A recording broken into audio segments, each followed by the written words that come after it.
Magandang umaga po sa ating lahat. Ako po si Konsehala Juliana Rey Yanyan Ibay, kasalukuyang Pangulo ng Federasyon ng Sangguniang Kabataan. At ako po ang naatasang magbukas ng programa para sa ating lingguhang pagpupulay sa Watawat.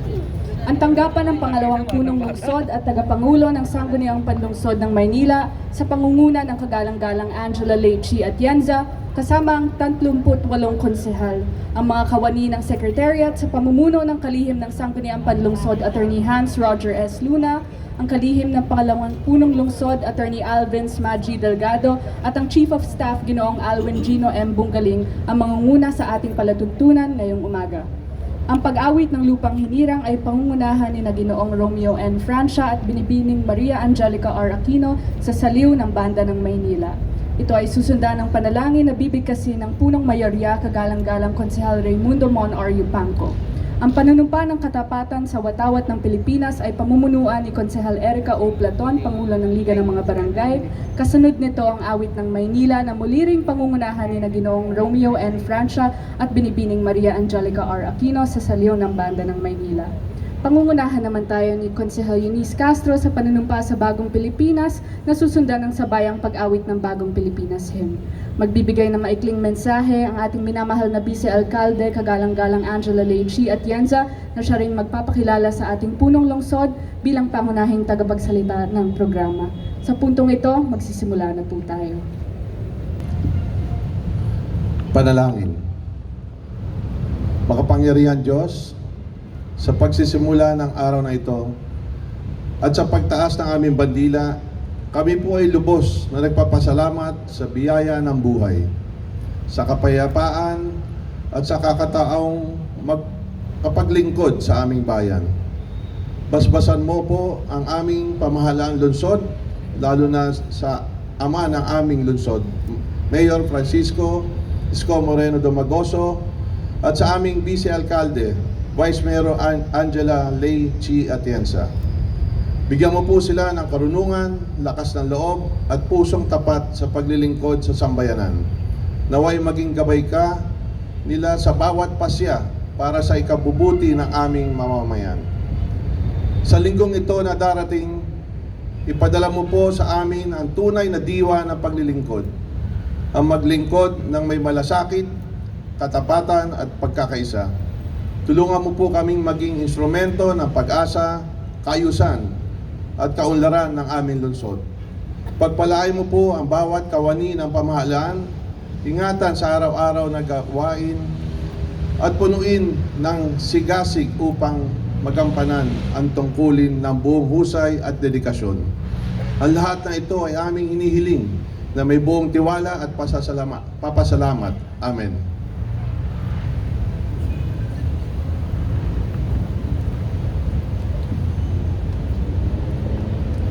Panunumpa ng katapatan sa Watawat ng Pilipinas.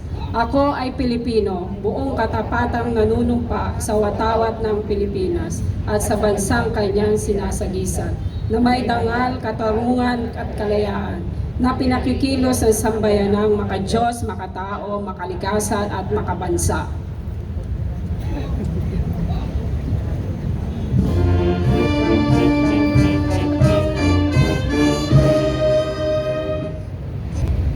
Panata sa Bagong Pilipinas.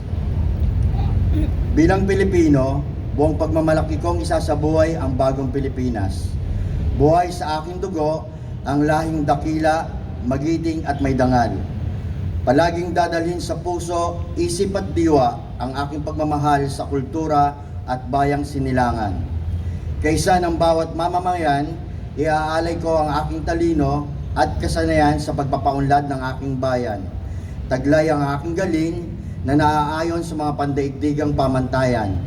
Magiging instrumento ako sa pagsulong ng kagalingan, karunungan at kapayapaan. Makikiisa at makikilahok ako sa mga adhikain ng pamahalaan dahil ang kaunlaran ay hindi lamang responsibilidad ng iilan. Isusulong at pangangalagaan ko ang karangalan, kalayaan at interes ng aking bayang minamahal.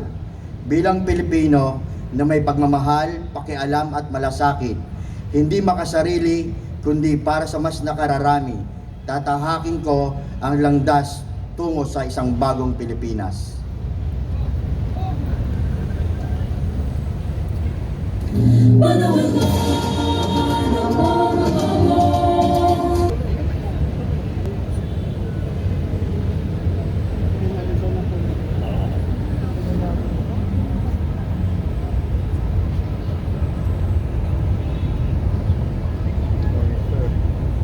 Magandang umaga po sa inyo lahat. Kamusta po kayo? Nakatulog ba kayo ngayong weekend? Bago po ang lahat, gusto ko munang bumati sa ating napakagaling na alkalde, si Yorme Isko Moreno Dumagoso, lahat ng department heads, mga konsehal, mga miyembro ng sanggunian, mga empleyado ng sanggunian, at lahat ng mga narito ngayon. Alam niyo po, sa 6 na buwan, ako po ay narito bilang Vice Mayor ng Maynila. Nakita ko at dinaya ko ang bilis kilos na programa ng ating alkalde. Kaya't unang beses na ako'y pumasok sa aking opisina, ang ginawa po natin ay buksan ang opisina para makatanggap ng mga hinaing ng mga Manilenyo at kahit papaano tumulong tayo. Dahil ayokong mapahiya sa mga taong nagsuporta sa akin, lalo't lalo na sa ating alkalde. Nagbukas rin tayo ng isang kwarto sa tabi ng Office of the Vice Mayor para mag-offer ng free legal service para sa mga Manilenyo. Dahil para sa akin, importante na sa 3 taon na ito, makaiwan ako ng legasiya sa buhay ng mga Manilenyo. Nagbigay tayo ng libu-libong medical assistance, naglagay ng happy or sad feedback para kahit papaano alam natin kung ano nangyayari at nararamdaman ng mga pumapasok sa ating opisina. At bilang Vice Mayor ng ating alkalde, sinubukan kong ibigay ang buong buo ko para irepresenta siya sa maraming events. At isa sa pinakapaborito ko ay nung ako ay nagrepresenta sa kanya sa ASEAN sa Kuala Lumpur. Maaasahan po ninyong lahat na narito ako para tumulong at sumuporta sa lahat ng mga programa at plano ng ating alkalde dahil naniniwala ako sa kanyang vision para sa mga Manilenyo. At pagdating naman sa pagiging presiding officer, tayo ay naging transparent sa session. In fact, alam niyo naman, although salat sa pera, ginawa natin ang paraan para mabuksan muli ang session na live kahit na gadgets ang ginagamit natin, kagaya ng cellphone at mga laptop at iPad. Ginawa natin with the City Council quality over quantity ordinances and resolutions. Sumuporta tayo sa lahat ng mga administrative measures na gusto ng ating alkalde na nakatuon pagdating sa health care ng ating lungsod. Nagtalaga rin tayo ng napakagaling na Liga President na siyang tumulong at sumuporta sa barangayan, si Konsehala Erica Platon, ang ating napakagaling na SK Fed President na si Konsehala Yanyan Ibay. Mga konsehal na tunay na nakikinig sa hinaing ng kanilang mga distrito at City Council na nakasuporta sa ating executive branch sa panguna ng ating alkalde. Binuksan din po natin ang ating opisina para ipaglaban ang mga sektor ng lipunan na siyang nagnanais na mapakinggan. Nag-hire tayo through the help of PESO ng mga PWD sa ating opisina. Naging animal friendly din tayo, kaya kung pupunta kayo sa opisina, may tatanggap sa inyo na isang aso na ang pangalan niya ay Lily at ang ibig sabihin ay liwanag. Alam nyo, itong experience ko bilang Vice Mayor ng ating alkalde, isang eye-opener po yan sa akin at sa aking buhay. Na habang narito ko sa mundong ibabaw, ipaglalaban ko ang boses ng mga Manilenyo. At hanggang sa dulo, ako po ay susuporta sa ating alkalde. Narito rin ako para ibigay ang mikropono sa ating pinakamagaling na alkalde na alam ko ang vision niya na gawing Singapore ang Maynila balang araw, unti-unti nagagawa na ng paraan. Na kahit ano pa man ang kanyang ininda, pagpasok dito, nakita natin na kahit paano hindi natin naramdaman ang hirap. Kaya ibibigay ko na po ang mikropono sa para sa akin, pinakamagaling na alkalde ng buong Pilipinas. Ang ating nag-iisa, si Yorme Isko Moreno Dumagoso.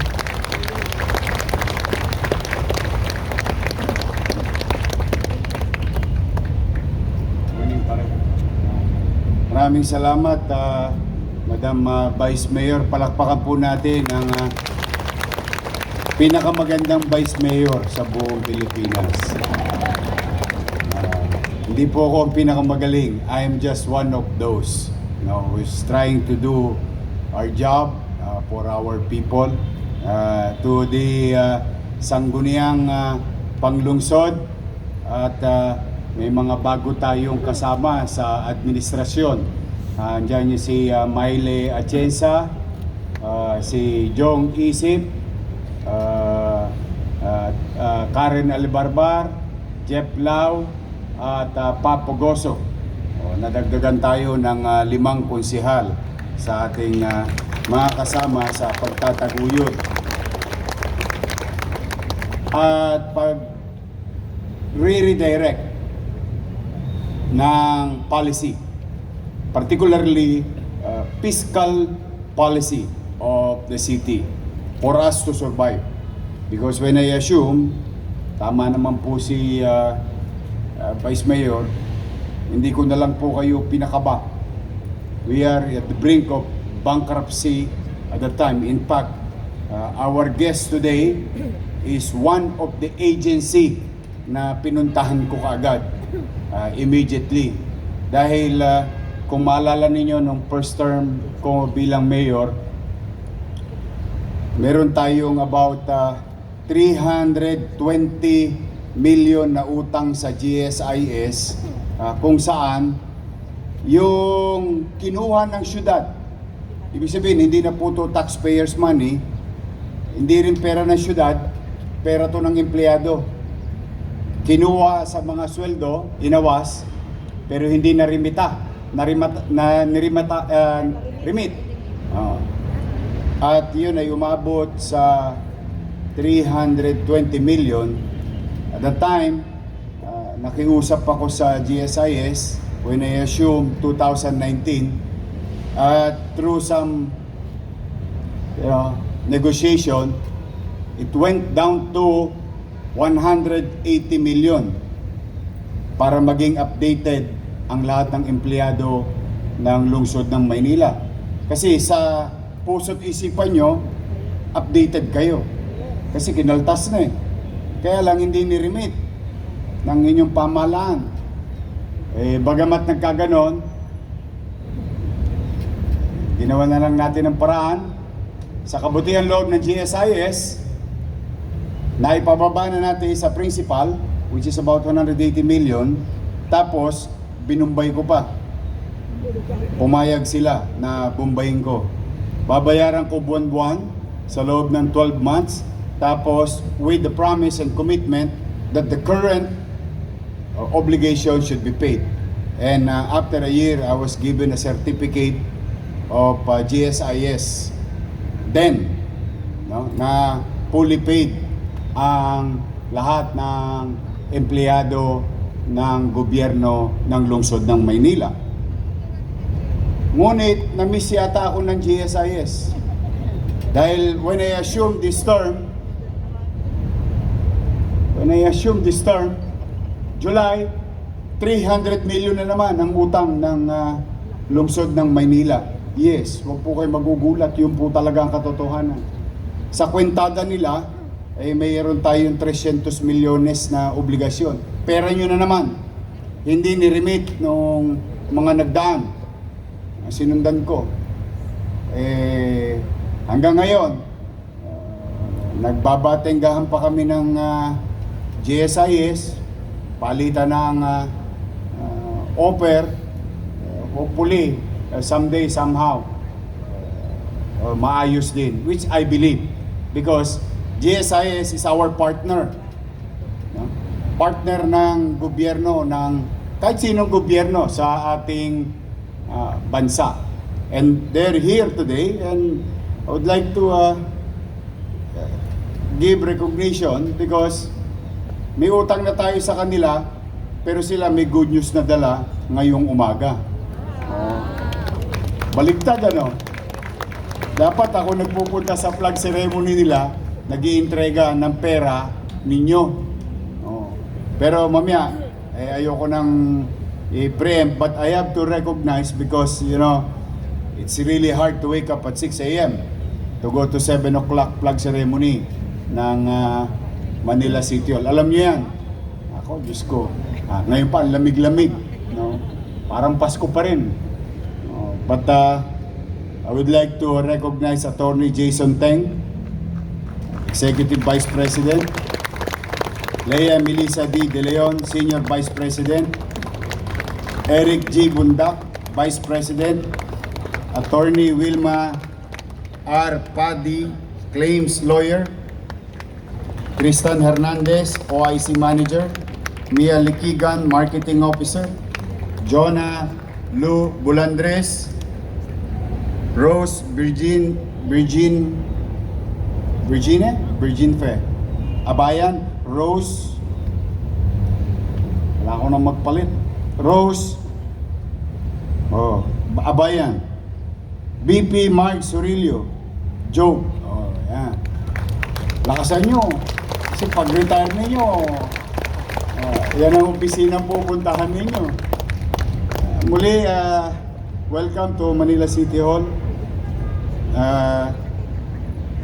Please extend our gratitude to our General Manager Jose Arnulfo Wick Biloso. Talaga pong hopefully cross finger mapagbigyan tayo. Kasi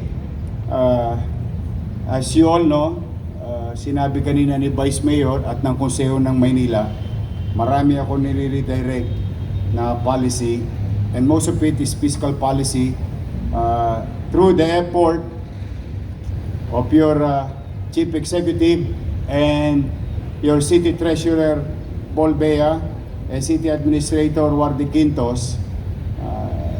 We may have a good redirection of obligation from Land Bank of the Philippines and Development Bank of the Philippines.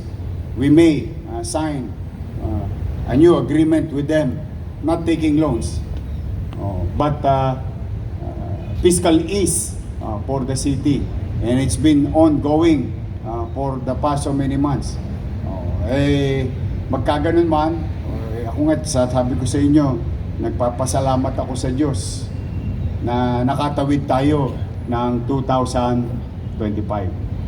Now we are going to face another year of challenging fiscal situation, but rest assured, pumanatag kayo. Kahit na tayo gipit na gipit, pipilitin kong iraos ang ating lungsod, partikular ang ating mamamayan, at siyempre, hindi naman tayo pwede maging magaling sa kapitbahay natin kung pabayaan naman tayo sa loob ng bahay natin. So I'll make sure that things are in right order, priorities, and programs. But for the meantime, I would like to thank the entire City Council for supporting our directions, policies, and visions. Thank you very much. Si Attorney Hans, yung pinakabatang sekretaryo ng Konseho ng Maynila, is my classmate in law school. I'm happy for him. He became lawyer. Marami sa mga kabatch ko, puro lawyer na. Congratulations, Hans. Now, going back to you. Sabi nga, back to you. Good morning. Good morning. Napakahirap maglingkod at bahagi ng pamahalaan. Maglingkod sa taong bayan. Because, una, office politics. Pangalawa, hindi ka masyadong kursunada ng supervisor mo. Pangatlo, may problema ka sa buhay. Lahat siguro, normal na problema, no? Plus the fact that it's really hard. Kailangan mahalin mo ang paglilingkod sa bayan. Yung tsape, incidental lang at kailangan. Pero sa totoo, para magtagal ka at manatili ka with all the stress, is you love giving and doing public service. And hopefully, pagkayari at tiklop ng araw, meron ka namang mahita sa iyong pinagsikapan na paglilingkod through the years. And a few weeks ago, I think a few months ago, you heard it already, that a lot of people retired and did not get their retirement on time. Dami. Nag-release tayo din dito. But because of that simple act that we did, no, lalong lumakas ang loob ng ibang nagretiro. At in fact, marami sa kanila matagal na nagretiro. Siguro, I don't know the reason, but I'm pretty sure, sigurado ako, hindi na ibigay sa kanila yung marapat na sa kanila, na bagay na pinagtrabuhan nila katulad ninyo. Now, today, New Year, January, galing lang natin sa Tosgas. Tosgas na naman tayo. But because I made a commitment to each and every one of you. Remember last flag ceremony, anong sabi ko? I will give what is due to you. And thanks to Attorney Paul Bea and the entire Accounting and City Treasurer's Office for doing the paperwork.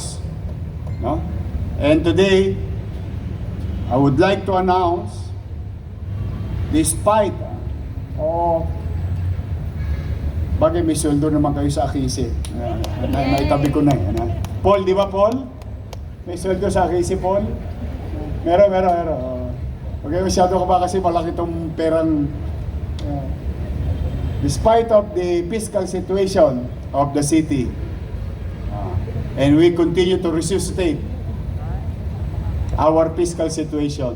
Today, your city government will release 42.6 million pesos.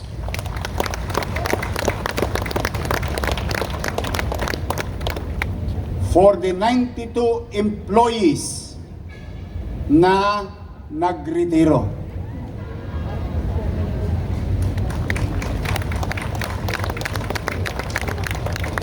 Parang gusto niyo na magretiro. And I would like to call everyone here in the stage, all our retirees. Pwede bang habang sila ay nasa entablado, papunta sa entablado, palakpakan nyo naman sila?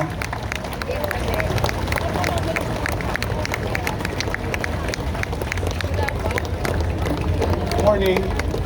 Sorry, nabala namin. Pero pasasayin ko kayo. Mag-alala. Long awaited.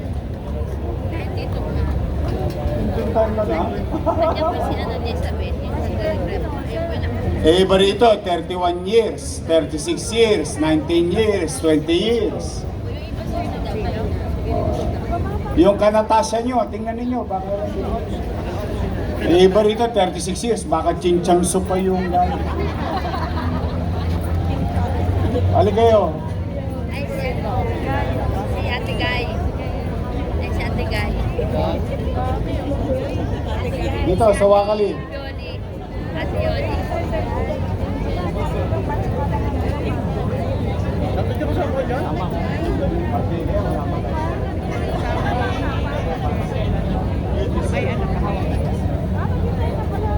Okay na.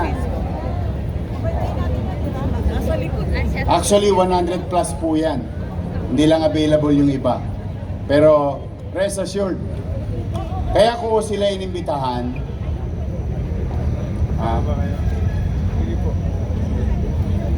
In our own little way, today, in this flag ceremony, let's make this memorable.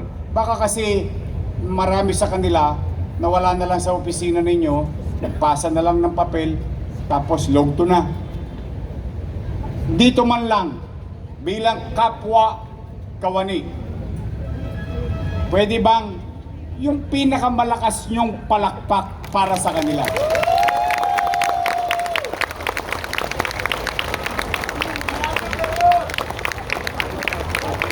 love you. Oh. At maaari po ba ay ulitin ninyo? Ulitin ninyo yung sasabihin ko. Sabay-sabay tayo.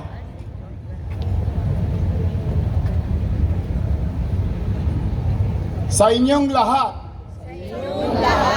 na nasa harapan namin, na kapwa namin naglingkod sa bayan, maraming salamat sa paglilingkod sa kapwa.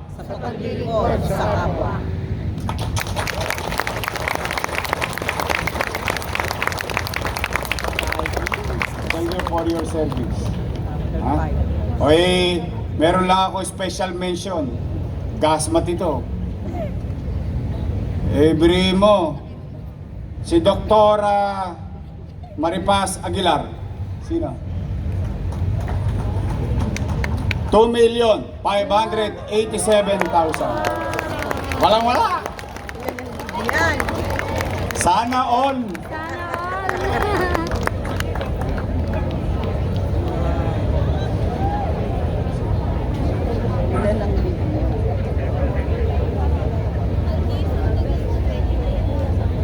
Mariano Diosdado B.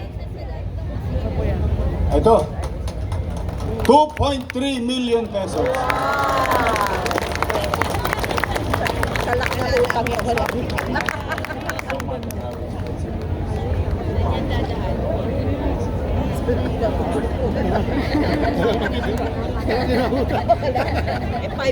Hindi naman lahat to 2 million ha, baka mamaya may mga utang pa sa inyo iba rito, masikil nyo pa. I'm just trying. Basta sa kalat, 2 million, 1 million, 800,000, may 200,000, may 150, may variation. Pero gusto ko lang bigyan din yung mga paldo. Kasi ang sarap pakinggan eh. Pinaghirapan nyo to eh.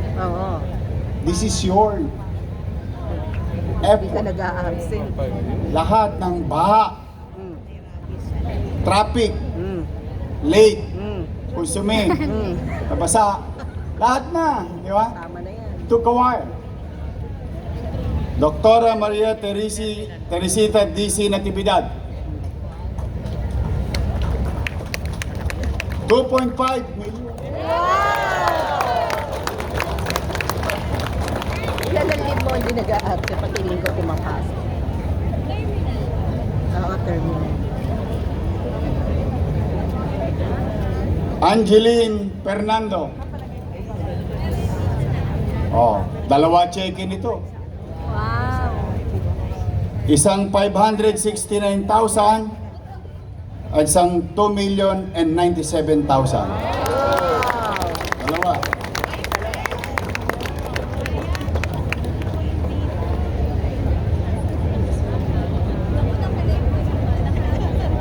Ito po silang lahat, no? Yung check-in ninyo, naka-ready na sa City Treasurer. Pwede na, ano dyan na? Todi, so, ba, talagang special delivery, Paul, ha? O, palakpakan natin si Paul. Paul, 42 tong nirelease natin. Sigurado ako may sweldo sa akin kasi, ha? Thank you sa inyo, ha?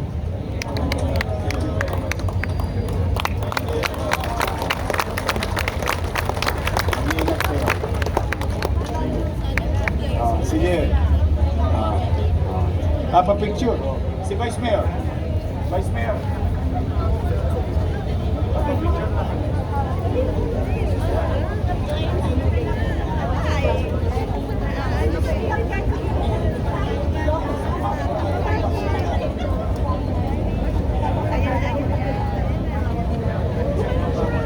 Si Ate Lydia.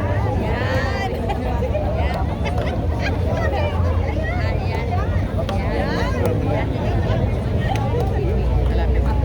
Kita na nga rin.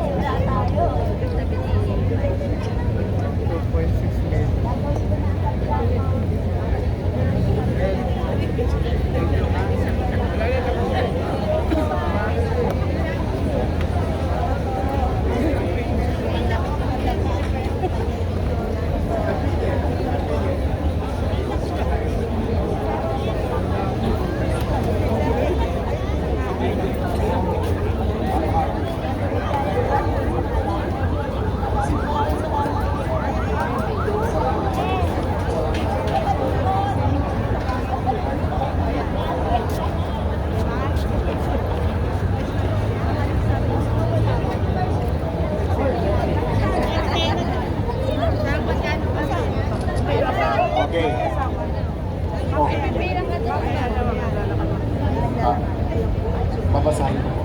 Babasahin ko. I mean, iuwi ko. I mean, subsidy. Meron lang ako isang pagprogram.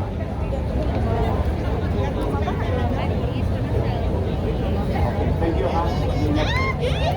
Asan na kami?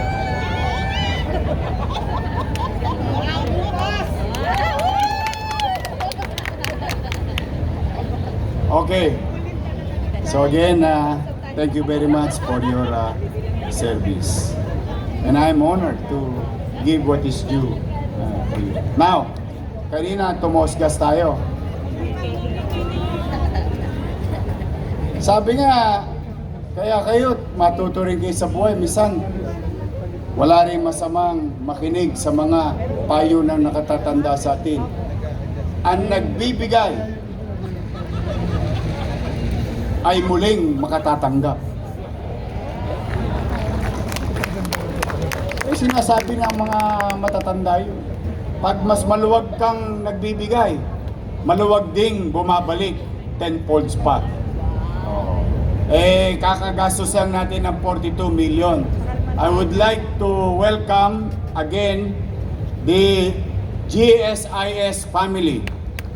Halika po kayo. Sila po ay magbibigay sa atin. May utang pa tayo sa kanila, ha? Pero baligtad. Bibigyan po tayo ng 81,342,580.52 pesos worth of insurance claim. Kakagay bilang natin. O, dumoble pa yung binigay natin. Wala pang 5 minutes. Kaya kayo, lagi kayo magbibigay sa kapwa. Malay ninyo. So anyway, to the GSIS family, Attorney Jason Teng, Executive Vice President, and General Manager Jose Arnulfo Wick Biloso, thank you very much. Nagulat ako dito nung sinabi sa akin to last week. Pandagdag. Pandagdag sa increment, sa SRI, sa PIA, lahat. But anyway, palakpakan natin ang GSI.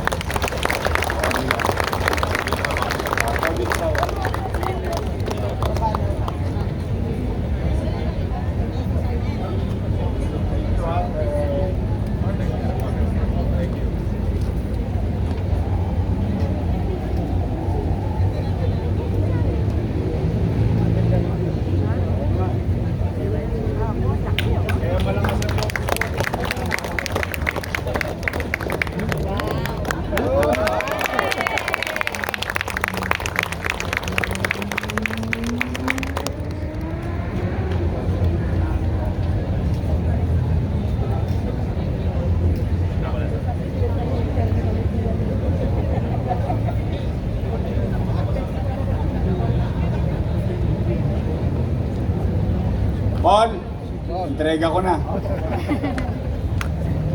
Sakto. Konti na lang. So, muli,